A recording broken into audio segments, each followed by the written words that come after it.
அனைவருக்கும் வணக்கம். இந்திரன் கெட்டதும் பெண்ணாலே, சந்திரன் கெட்டதும் பெண்ணாலே. இது ஒரு வாய்மொழி, பழமொழி, சொல்லாடல், எப்படி வேணாலும் நம்ம சொல்லலாம். ஆனால் இதுக்கு பின்னாடி ஒரு கதை இருக்குது.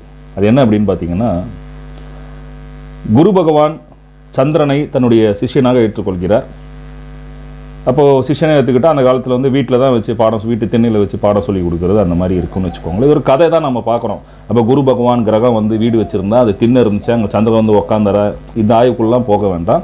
இந்த கருத்து சொல்கிறதுக்காக ஒரு கதையை அவங்க அந்த காலத்தில் சொல்லியிருக்காங்க. அது என்ன அப்படின்னா, குரு பகவான் சந்திரனை சிஷ்யனாக ஏற்றுக்கொள்கிறார்.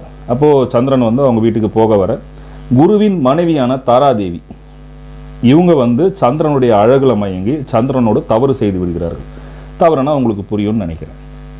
இதை பார்த்த குரு பகவான் என்ன பண்ணார் அப்படின்னா, சந்திரனுக்கு சாபம் கொடுத்துட்றாரு. சாபம் கொடுத்த சந்திரன் மிகுந்த அலைச்சலுக்கு உள்ளாகிறார் வாழ்நாள் முழுக்க. அதனால தான் பார்த்தீங்கன்னா, சந்திரன் மிகவும் வேகமான ஒரு கிரகம். ஒரு ராசியில் 2.5 நாள் மட்டுமே பயணிக்கக்கூடிய ஒரு கிரகமாக அது இருக்குது. அது மட்டும் இல்லாமல் இன்னும் நிறைய பிரச்சனை சந்திரனுக்கு வாழ்க்கையில் வருது. இதைத்தான் இந்திரன் கெட்டதும் பெண்ணாலே, சந்திரன் கெட்டதும் பெண்ணாலே அப்படின்னு சொன்னாங்க.